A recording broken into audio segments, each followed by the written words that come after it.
Здравствуйте. В эфире новости Татарстана, в студии Даяна Саитова. И вначале коротко о главных темах выпуска. Бизнес просит помощи. Пожелания, ваши вопросы обязательно будут услышаны и будут приняты меры. Какие проблемы у предпринимателей и как их собираются решать, узнал Дмитрий Аренин. Когда в Татарстане будут выдавать бесплатные лекарства от коронавируса. Тут уже контракты и получение лекарств на склады. Какова сегодня ситуация с COVID-19 и ждать ли новых ограничительных мер, выяснила Юлия Гоголева. Когда пароли приводят к неволе. Беру трубку, отвечаю на звонок, на том конце молчание. В Казани выросло количество киберпреступлений. С чем это связано и как еще поменялась криминогенная обстановка, выяснил Рамиль Шайдуллин. Теплоходы уходят на зимовку. Условия неплохие, вода была, так что работать можно. Последний рейс этого года встречал Рамиль Галиуллин. Татарстан пока не планирует вводить для бизнеса новые коронавирусные ограничения. Об этом сегодня Рустам Минниханов заявил на встрече с предпринимателями республики. Она прошла в торгово-промышленной палате. Обсуждали меры поддержки в период пандемии. За одним столом собрались бизнесмены и руководители профильных министерств и ведомств. Как высказались участники встречи, накопилось много проблемных вопросов. Говорили о необходимости льготного кредитования, налогообложения и помощи в продвижении продукции. Как на просьбы бизнесменов отреагировал президент, расскажет Дмитрий Аренин. Объективно выручка упала.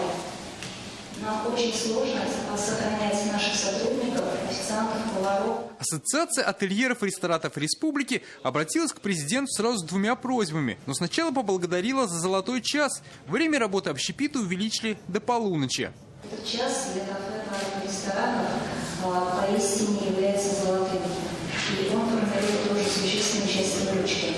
Сейчас же бизнес просит льготные ставки. С января в стране отменен единый налог на вмененный доход. Наше предложение в виде 1% доходов и 6% доходы минус расходы. Мы увидим в течение этих 3 месяцев, какая будет ситуация, и исходя из этого будем смотреть. Вопрос, можно любую ставку поставить, но вы вот посмотрите, сегодня по итогам 10 месяцев у нас минус к прошлому году более 42 миллиардов рублей. Еще одна просьба – изменить условия 2% кредита. Выдавать его в случае сохранения не 90% сотрудников, а 60%. К сожалению, тяжело сейчас сохранить персонал, потому что нечем платить зарплату некоторым предпринимателям. Как ответил Рустам Минниханов, этот вопрос нужно решать на федеральном уровне. Республика готова обратиться в правительство и Госдуму. Если надо, и Совет Федерации. В любом случае мы этот подход поддерживаем с нашей стороны, но будем работать с нашими, так как это прерогатива федерального правительства, будем работать с нашими федеральными коллегами.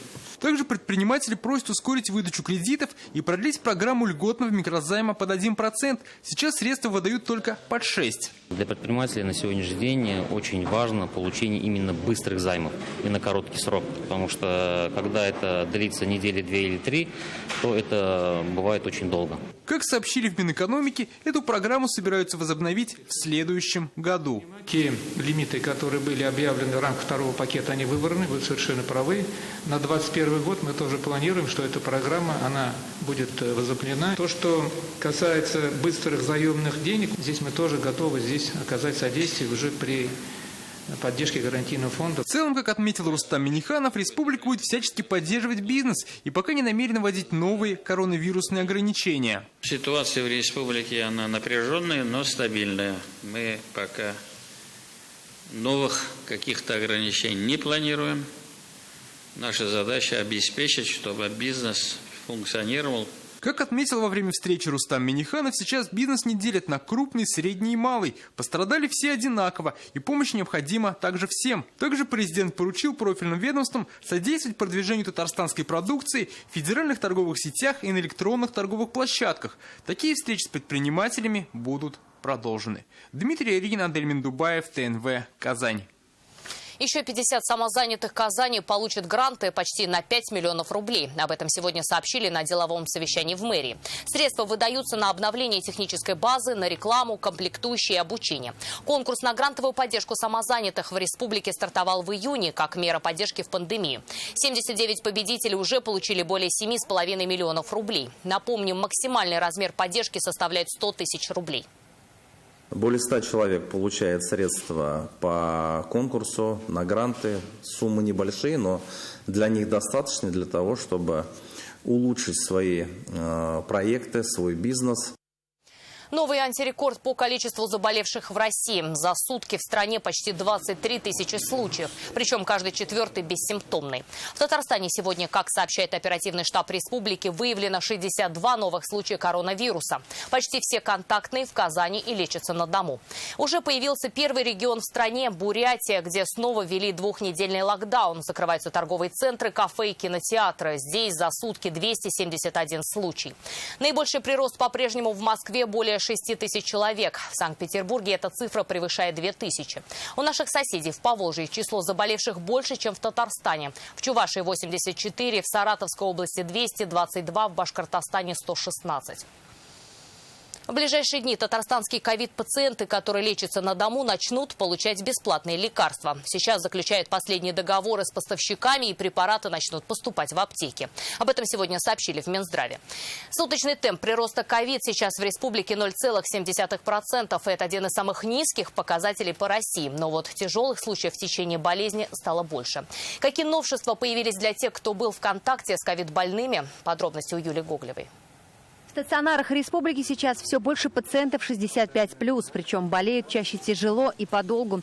Сегодня специалисты Роспотребнадзора объяснили, почему так происходит. Некоторыми причинами являются и позднее обращение за медицинской помощью, и самолечение. О самолечении мы тоже давно говорили, что самолечением на сегодня ни в коем случае нельзя злоупотреблять. Заражаются теперь и дома, и на предприятиях. Цифры практически сравнялись. Но наибольший риск подхватить вирус все же в транспорте. По результатам проверок татарстанцы продолжают нарушать санитарные правила.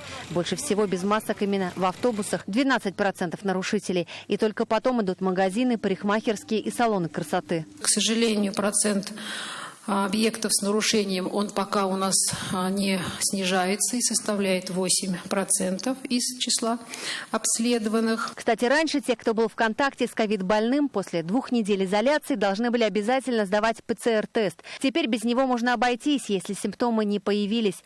Тем же, у кого диагноз подтвержден и кто лечится на дому, скоро бесплатно начнут выдавать лекарства. Причем по постановлению Роспотребнадзора России тест на ковид должен быть готов уже в течение 48 часов, чтобы быстрее начать лечение. У нас планируется, безусловно, первоначальный выход врача на дом, про выписывание этих лекарств, после чего информация поступает в аптечный пункт, и волонтер уже это лекарство доносит. Что касается кафе, ресторанов и ночных клубов, которым разрешили работать на 1 час дольше, до 12 ночи, это совсем не бонус, заявила Любовь Авдонина. 3% выявленных нарушений Роспотребнадзора именно в этих заведениях. Просто пошли навстречу рестораторам в этот сложный период. Для нашей местной территории все-таки с учетом пожеланий предпринимателей, поскольку этот час им как-то более необходим для завершения все-таки всех необходимых мероприятий в части расчета клиентов, чтобы клиенты покинули заведение. Делают ли кафе и ресторанам очередное послабление на новогоднюю ночь, чтобы, как это было раньше, посетители смогли веселиться до утра, пока неизвестно. Ясно одно, уменьшение числа ковид-пациентов в ближайшее время ждать не стоит. К Новому году сотрудники Роспотребнадзора ожидают увеличения числа заболевших коронавирусом, ведь многие ринутся в торговые центры покупать подарки. Однако о новых ограничительных мерах и закрытии торговых точек речи пока не идет. Юлия Гоголева, Вадим Ларионов, ТНВ, Казань. В 16 медицинских центрах Татарстана нарушали санитарные требования. 3 из них – частной клиники в Челнах. Это Бостон, Здоровье плюс и Чистые сосуды. Во время проверок выяснилось, не всем пациентам и сотрудникам измеряли температуру. Отсутствовал журнал работы рециркулятора и неправильно утилизировали медотходы. Данные сегодня озвучили на деловом понедельнике в Челнинской мэрии. Материалы по нарушениям уже переданы в суд. Соблюдение требований Роспотребнадзора сейчас один из ключевых вопросов. На контроле в Челнах держат и обеспечивают обеспечения аптек лекарствами. Глава «Автограда» Наиль Магдеев сегодня призвал бить во все колокола, если возникают проблемы с поставщиками жизненно важных препаратов. Мы все не в бирюльке играем, поэтому в данном случае нужно вышестоящих руководителей, которые занимаются поставкой лекарственных препаратов из республики в город, теребить. Ни у нас, ни у них спокойной жизни быть не может. Мы знаем, что финансовые ресурсы там. Татарстану возместят затраты на строительство новой инфекционной больницы. Премьер Михаил Мишустин подписал соответствующее распоряжение. Республике выделят более миллиарда рублей. Напомним, на строительство и оснащение больницы ушло 1 800 000 000 рублей. Все они были выделены из регионального бюджета. В результате ровно за 100 дней был построен современный корпус на 232 места. В случае ЧС их можно увеличить до 500. Напомним, в мае Рустам Минниханов попросил Владимира Путина о финансовой поддержке строительства. За 3,5 месяца мы ее введем. Рустам Андреевич, какая же вам нужна помощь? Вы ее уже заканчиваете. Какая помощь нужна? Мы пока строим за счет кредита, немножко деньгами поддержать нас, а в остальном все нормально. Сейчас немножко вот подсели по доходам. Ну, мы поправимся, но вот сейчас, если бы вы поддержали, мы бы очень были благодарны. Хорошо, проработаем. В период пандемии в Казани кратно возросло количество киберпреступлений. Сегодня об этом сообщили на деловом совещании в мэрии. Одна из самых популярных мошеннических схем. Казанцам звонят с неизвестных номеров, представляя сотрудниками банков, организаторами лотерей, брокерами и просят передать какие-либо личные данные. Доверчивые граждане уже передали киберпреступникам десятки миллионов рублей. Рами Шайдуллин с подробностями. Алло. Алло. Стоит взять трубку — тишина. Уже несколько дней жительницу Казани Екатерину Павлову буквально терроризируют неизвестные. Они звонят с разных номеров, но схема всегда одна – молчание. Слышала, что есть вот такая новая схема мошенничества, и я предполагаю, скорее всего, это вот один из способов. Такой способ и правда есть, и им пользуются телефонные мошенники. Так они проверяют базу данных с номерами телефонов, чтобы потом ими воспользоваться, говорят эксперты. Киберпреступность во время пандемии резко возросла. Преступность все больше переходит в мир цифровых технологий. С начала года зарегистрировано 2513 краж с банковских карт и 2763 мошенничеств, совершенных при помощи средств связи и сети интернет. С начала года телефонные и интернет-мошенники обманули татарстанцев 10 тысяч раз. Ущерб составил 826 миллионов рублей. Мошенники звонят якобы из службы безопасности банка, просят назвать логины и пароли или попросту молчат, ожидая кодового слова. Один из известных мошеннических приемов – вынудить человека сказать «да». Это слово для подтверждения очень часто применяется в банках с биометрией. И записав ответ, сказанный голосом потерпевшего, слово используют для получения его денег.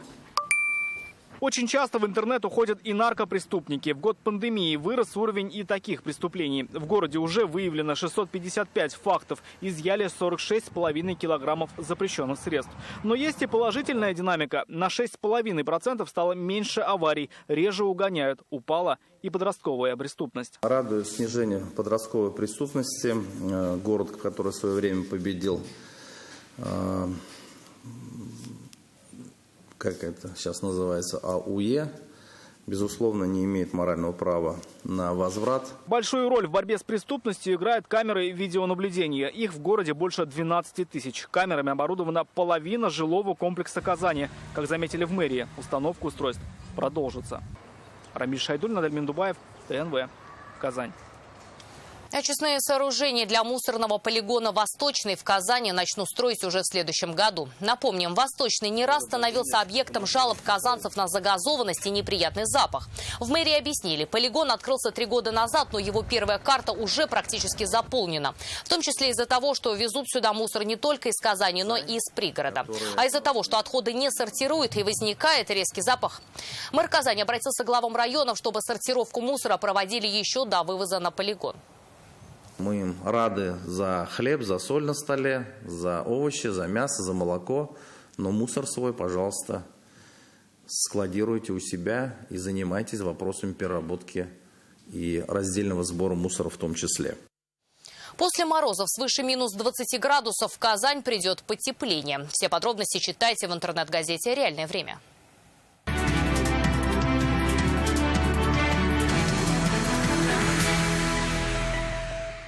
200 тысяч татарстанских домов до 2024 года получат высокоскоростной интернет. Такую задачу сегодня поставил Рустам Минниханов. Он провел большую встречу членов Ассоциации содействия цифровому развитию. Это площадка, где собираются руководители татарстанских компаний, представители госорганов, науки и IT-отрасли.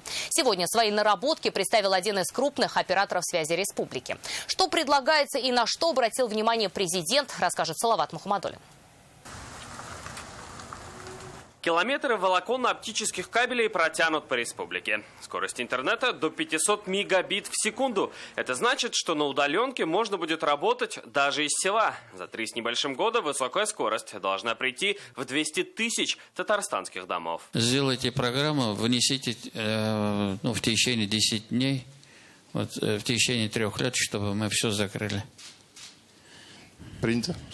Решение сегодня принято на заседании Ассоциации цифрового развития. Ассоциация цифрового развития – это площадка, где татарстанские компании представляют свои IT-наработки и предложения. Что-то еще можно доработать, а что-то уже вот-вот запустится на полную мощь. Например, IP-домофония. Камера при входах в подъезды и управлении ими через приложение – идея не пионерская. Сейчас уже в 14 многоквартирных домах введена версия именно от татарстанской компании. То есть данные с камер будут оставаться в нашей республике. Это безопасность. Все, дверь открыта.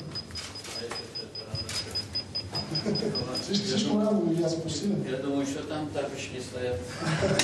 Вообще такие цифровые решения, которые в рамках ассоциации рассматриваются, они направлены на то, чтобы каждому жителю, каждому бизнесу, каждой организации в республике становилось комфортнее и удобнее. И вот цифровые решения направлены в первую очередь на это. В регионах России есть спрос на цифровые платформы, масштабируемые технологии и прикладные решения разрабатываем, внедряем в Татарстане. Для больших организаций сегодня представили Татарстанский корпоративный аналитический центр. Он обрабатывает почти 140 миллионов записей в день. С приходом новых подходов мы резко увеличили прибыли. Причем я хочу отметить, что у нас произошел рост заработной платы на 7%, и у нас объем капвложений в инвестиционных мы только нарастили за этот период. Рустам Минниханов предложил компании делиться своим опытом с госорганами. При этом президент в контексте цифровизации особое внимание обратил на кадры. Можно создать технические и технологические условия, но если не будет кадров,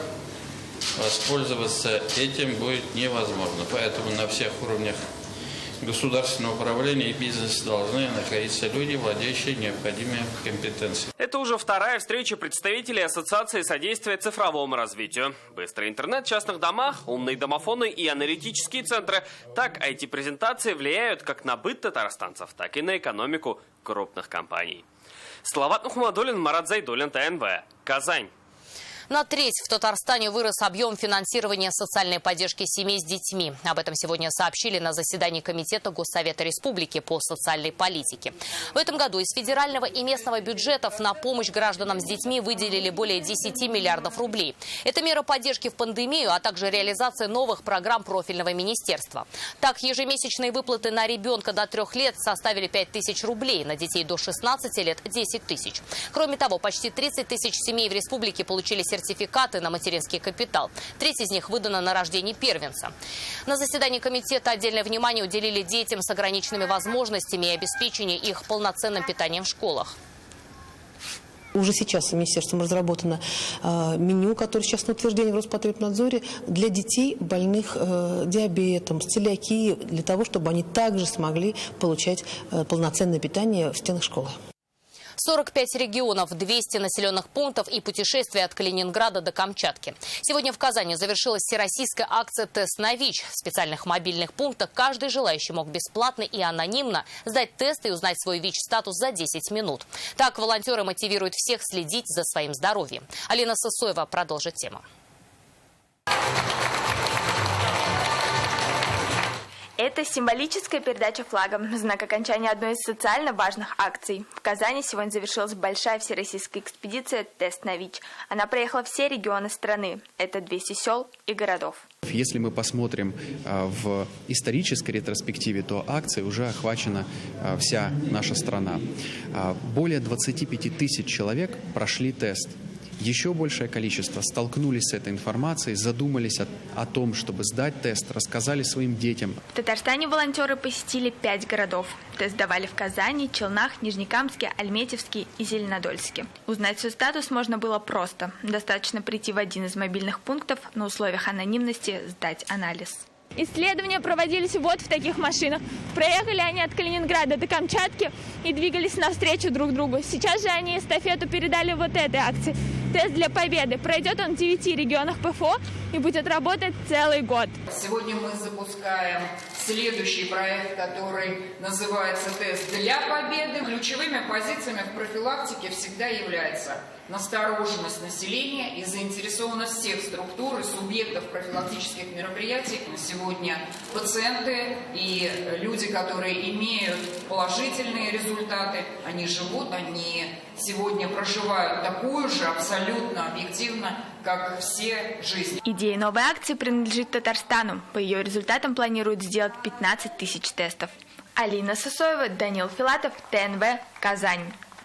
Всех молодых творцов, начинающих татарских писателей с регионов России на этой неделе объединит конкурс «Волжская чайка». В этом году участниками стали более 100 ребят из Татарстана, Башкортостана и Кировской области. Сегодня начинается 3-й финальный этап. 43 молодых автора отправятся в творческую школу, где встретятся с известными писателями и представителями татарских изданий.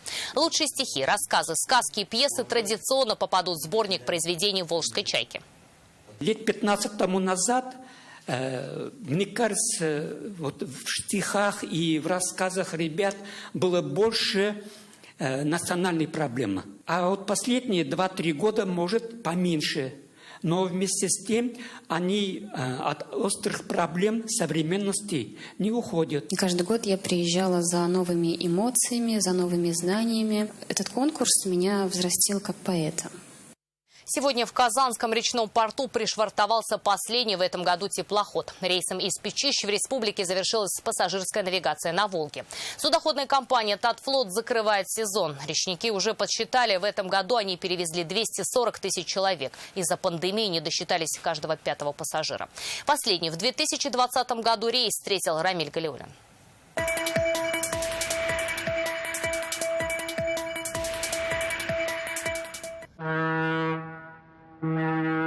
6:45 утра. Трудяга Омик возвращается из Печищ. Рейс особенный. Он ставит точку в пассажирской навигации в 2020-м. В этом году из речного порта было организовано 4 маршрута. До Садовой с заходом в Студенец, до села Печищи через Верхний Услон. Еще до поселка Кзыл-Байрак и Свияжска. Также курсировали скоростные рейсы до Болгара и Тетюш. Работали 15 теплоходов. На этом пароходе 3 года.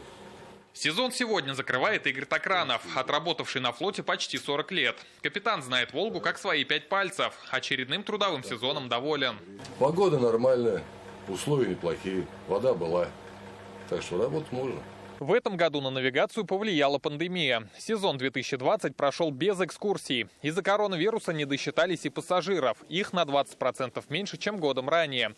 За все время навигации речной транспорт выбрали 240 тысяч человек. В прошлом году у нас было около 300. Но я думаю, что это все-таки связано с экскурсионными прогулками. И все-таки люди немножечко побаиваются выходить. Но те, кто не боится, в масочках у нас при входе в здание вокзала есть масочный режим. О том, что речные рейсы востребованы, говорят и сами пассажиры. На рейсе закрытия их сегодня всего 2. У нас больше транспорта нету. Вот кончается, теперь на перекладных приходится ехать. Или до парома вызывать такси. Очень нужен, особенно жители Верхнего Услона. В следующем году речные маршруты не только продолжат, но и будут развивать. Планируется открытие ежедневных рейсов Казань-Тенишево. Пассажирская навигация завершена, теплоходы пришвартованы. Здесь они пробудут до следующей весны. Именно тогда вся техника пройдет ремонт уже перед следующей навигацией. Обычно она стартует в начале мая. Рамиль Галиуллин, Ренат Сафин, ТНВ, Казань. А у нас на этом все. Еще больше новостей в наших соцсетях ВКонтакте, Инстаграм. Сейчас прогноз погоды. До встречи.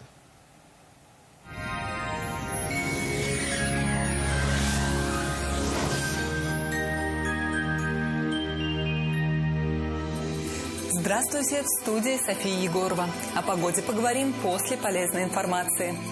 Создайте свою уникальную, продуманную до мелочей кухню вместе с Данил Мастер. 3D-проект кухни, доставка и установка в подарок. Звоните 2-167-166. Казань, Восстание, 23. Данил Мастер ценит каждого клиента.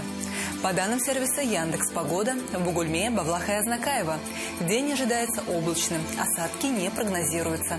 Морозно, -7, 8 градусов днем. В Набережных Челнах, Нижнекамске и Елабуге без осадков и ясно, до -9. Морозная погода сохраняется в Агрызе, Менделеевске, Актаныше, -8. Также без осадков. Довольно холодно в Арске, Кукмаре и Балтаси. Днем до -10. Осадки не прогнозируются, будет ясно. Морозно и солнечно в Болгаре, Дрожжином и Буинске, -7-8 градусов днем. Температурный фон пониженный в Альметьевске, Чистополе и Мамадыше. Ясно, без осадков, холодно, -9-10 градусов. Федеральная сеть медицинских центров «Доктор Ост». Лечение самых сложных заболеваний позвоночника и суставов без боли и хирургического вмешательства. За 12 лет в 10 городах России врачами клиники отменено более 39 тысяч операций.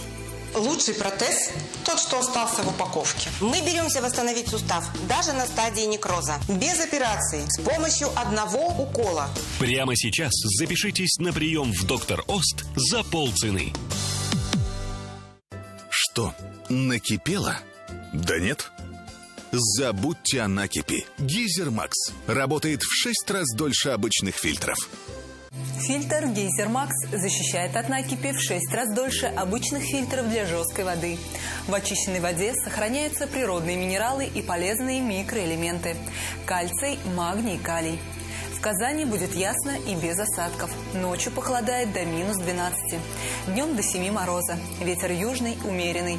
Атмосферное давление 772 миллиметра ртутного столба. Влажность воздуха 80%. Магнитное поле Земли спокойное. У жителей нашего города есть возможность позаботиться о своем здоровье без значительных финансовых затрат. Со 2 по 30 ноября в аптеках «Фарма Импекс» проходит акция «Снижение цен». Аптеки «Фарма Импекс» – аптеки низких цен. Температура ниже и цены ниже. В аптеках «Фарма Импекс» Магна Б6 413 рублей. Ножпа 129 рублей. Эссенциали Форте М 1049 рублей. Покупай в аптеках «Фарма Импекс». Аптеках низких цен.